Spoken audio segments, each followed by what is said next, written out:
Fear is the path to the dark side. In addition, like our federal civilian courts, reformed commissions allow for the protection of sensitive sources and methods of intelligence gathering and for the safety and security of participants. Now, a key difference is that in military commissions, evidentiary rules reflect the realities of the battlefield and of conducting investigations in a war zone. For example, statements may be admissible even in the absence of Miranda warnings because we cannot expect military personnel to administer warnings to an enemy captured in battle. But instead, a military judge must make other findings, for instance, that the statement is reliable and that it was made voluntarily.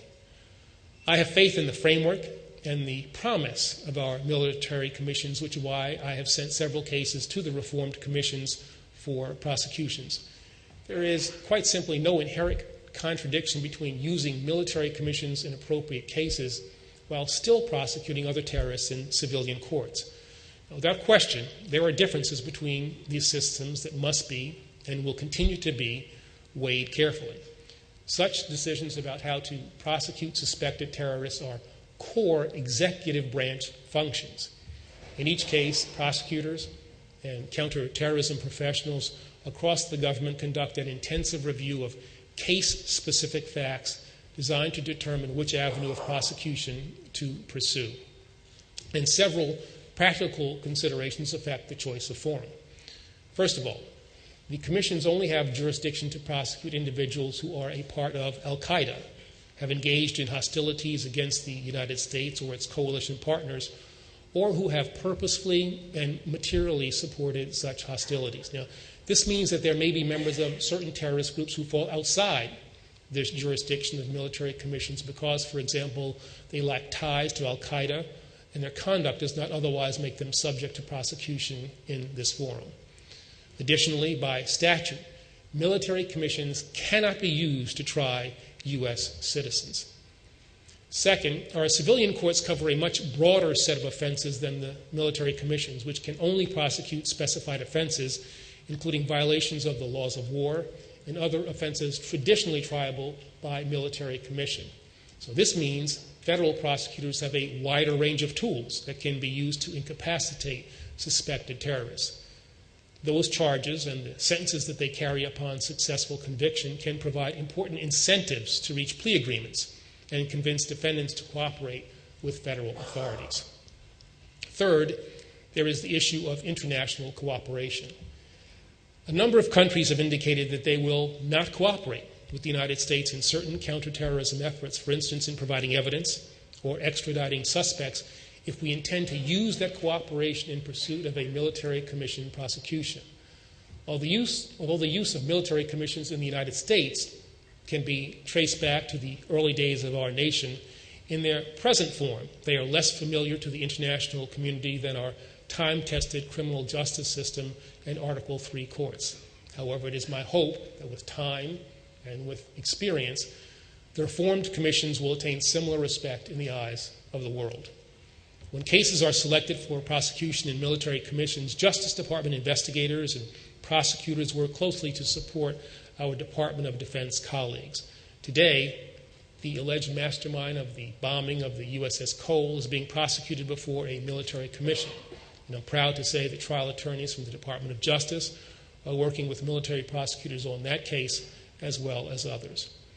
And we will continue to reject the false idea that we must choose between military commissions and federal courts instead of using them both. If we were to fail to use all necessary and available tools at our disposal, we would undoubtedly fail in our fundamental duty to protect the nation and its people. That is simply not an outcome that we can accept. This administration has worked in other areas as well to ensure that counterterrorism professionals have the flexibility that they need to fulfill their critical responsibilities without diverging from our laws and from our values. Last week brought the most recent step when the President issued procedures under the National Defense Authorization Act. Now, this legislation, which Congress passed in December, mandated that a narrow category of al-Qaeda terrorist suspects be placed in temporary military custody. Last Tuesday, the President exercised his authority under the statute to issue procedures to make sure that military custody will not disrupt ongoing law enforcement and intelligence operations, and that an individual will be transferred from civilian to military custody only after a thorough evaluation of his or her case based on the considered judgment of the President's senior national security team. As authorized by that statute, the President waived the requirements for several categories of individuals where he found that the waivers were in our national security interest. These procedures implement not only the language of the statute, but also the expressed intent of the lead sponsors of this legislation, and they address the concerns the President expressed when he signed this bill into law at the end of last year. Now, I realize I've gone into considerable detail about tools we use to identify suspected terrorists and to bring captured terrorists to justice. It is preferable to capture suspected terrorists where feasible, among other reasons, so that we can gather valuable intelligence from them. But we must also recognize that there are instances where our government has the clear authority, and I would argue the responsibility, to defend the United States through the appropriate and lawful use of lethal force. This principle has long been established under both U.S. and international law. In response to the attacks perpetrated and the continuing threat posed by al-Qaeda, the Taliban, and associated forces, Congress has authorized the President to use all necessary and appropriate force against those groups. Because the United States is in an armed conflict, we are authorized to take action against enemy belligerents under international law. The Constitution empowers the President to protect the nation from any imminent threat of violent attack, and international law recognizes the inherent right of national self-defense. None of this is changed by the fact that we are not in a conventional war. Our legal authority is not limited to the battlefields of Afghanistan.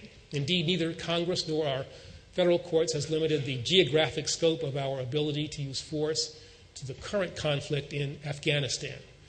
We are at war with a stateless enemy, prone to shifting operations from country to country. Over the last 3 years alone, al-Qaeda and its associates have directed several attacks, fortunately unsuccessful, against us from countries other than Afghanistan. Our government has both a responsibility and a right to protect this nation and its people from such threats. Now, this does not mean that we can use military force whenever or wherever we want. International legal principles, including respect for another nation's sovereignty, constrain our ability to act unilaterally. But the use of force in foreign territory would be consistent with these international legal principles if conducted, for example, with the consent of the nation involved, or after a determination that the nation is unable or unwilling to deal effectively with a threat to the United States. Furthermore, it is entirely lawful under both United States law and applicable law of war principles to target specific senior operational leaders of al-Qaeda and associated forces. This is not a novel concept. In fact, during World War II, the United States tracked the plane of Flying Admiral Isaruku Yamamoto, the commander of Japanese forces in the attack on Pearl Harbor and the Battle of Midway, and shot it down specifically because he was on board that plane. As I explained to the Senate Judiciary Committee following the operation that killed Osama bin Laden, the same rules apply today. Now, some have called such operations assassinations. They are not, and the use of that loaded term is misplaced. Assassinations are unlawful killings. Here, for the reasons that I have given, the U.S. government's use of lethal force in self-defense against a leader of al-Qaeda or an associated force who presents an imminent threat of violent attack would not be unlawful, and therefore would not violate the executive order banning assassination or criminal statutes. Now, it is an unfortunate but undeniable fact that some of the threats that we face come from a small number of United States citizens who have decided to commit violent attacks against their own country from abroad. Based on generations-old legal principles and Supreme Court decisions handed down during World War II, as well as during this current conflict, it's clear that United States citizenship alone does not make such individuals immune from being targeted. But it does mean that the government must take into account all relevant constitutional considerations with respect to United States citizens, even those who are leading efforts to kill innocent Americans. And of these, the most relevant is the Fifth Amendment's Due Process Clause, which says that the government may not deprive a citizen of his or her life without due process of law. The Supreme Court has made clear that the Due Process Clause does not impose one-size-fits-all requirement, but instead mandates procedural safeguards that depend on specific circumstances. In cases arising under the Due Process Clause, including in a case involving a U.S. citizen captured in the conflict against al-Qaeda, the court has applied a balancing approach, weighing the private interest that will be affected against the interest the government is trying to protect, and the burdens the government would face in providing additional process. Where national security operations are at stake, due process takes into account the realities of combat. Now, here the interests on both sides of the scale are extraordinarily weighty. An individual's interest in making sure that the government does not target him erroneously could not be more significant. Yet it is imperative for the government to counter threats posed by senior operational leaders of al-Qaeda and to protect the innocent people whose lives could be lost in their attacks. Any decision to use lethal force against a United States citizen, even one intent on murdering Americans and who has become an operational leader of al-Qaeda in a foreign land, is among the gravest that government leaders can face. The American people can be, and deserve to be, assured that actions taken in their defense are consistent with their values and their laws. So, although I cannot discuss or confirm any particular program or operation, I believe it is important to explain these legal principles publicly. Now, let me be clear. An operation using lethal force in a foreign country targeted against a U.S. citizen who is a senior operational leader of al-Qaeda or associated forces and who is actively engaged in planning to kill Americans would be lawful at least in the following circumstances. First, the U.S. government has determined after a thorough and careful review that the individual poses an imminent threat of violent attack against the United States. Second, capture is not feasible. And third, the operation would be conducted in a manner consistent with applicable law of war principles.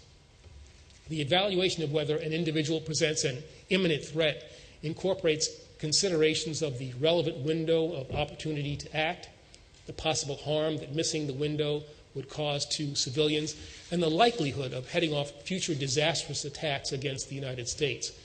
As we learned on 9/11, al-Qaeda has demonstrated the ability to strike with little or no notice and to cause devastating casualties.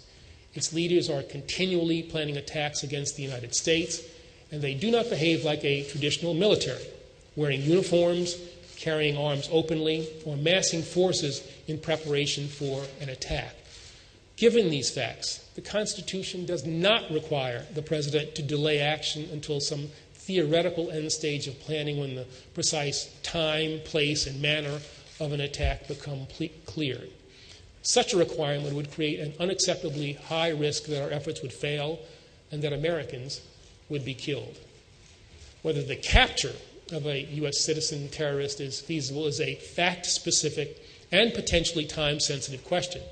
It may depend, among other things, on whether capture can be accomplished in the window of time available to prevent an attack and without undue risk to civilians or to U.S. personnel. Given the nature of how terrorists act and where they tend to hide, it may not always be feasible to capture a United States citizen terrorist who presents an imminent threat of violent attack. In that case, our government has the clear authority to defend the United States with lethal force.